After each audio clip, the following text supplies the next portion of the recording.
היי חברים, כאן אליאור, והעניין הזה שליבי תנסה לשחק החתול והקוסם. ננסה... ניתן לה את הצ'פטר הראשון בהתחלה.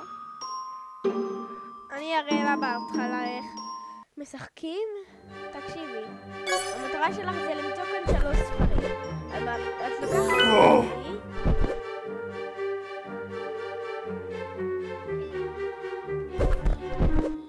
איזה קוף.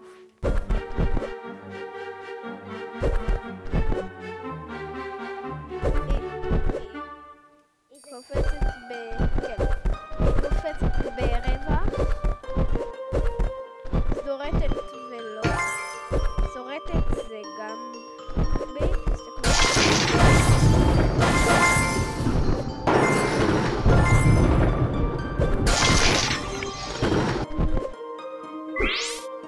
כן, גם נשבר זה ב, אוקיי, בקוסם.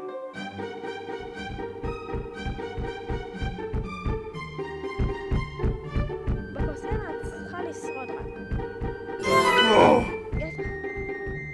מתקופים פשוט נכנסים לספר כלשהו.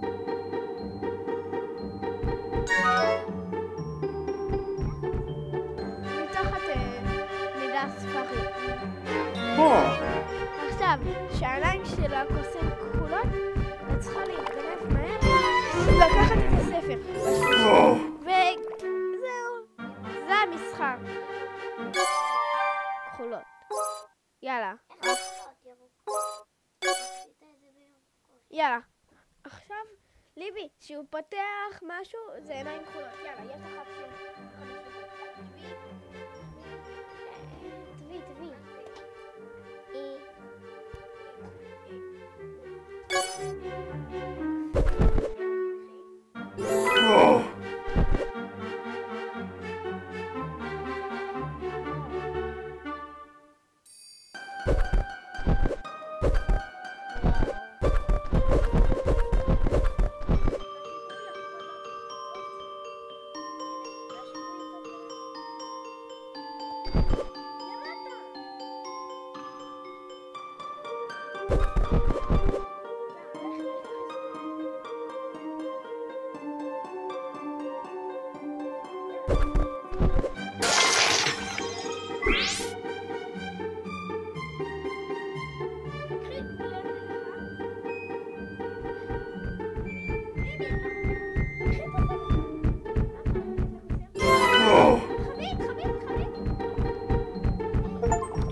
אוקיי חברים, כאן נגמר עוד סרטון עם אליאור, מקווה שנהנתם, ביי, נתראה בסרטון הבא.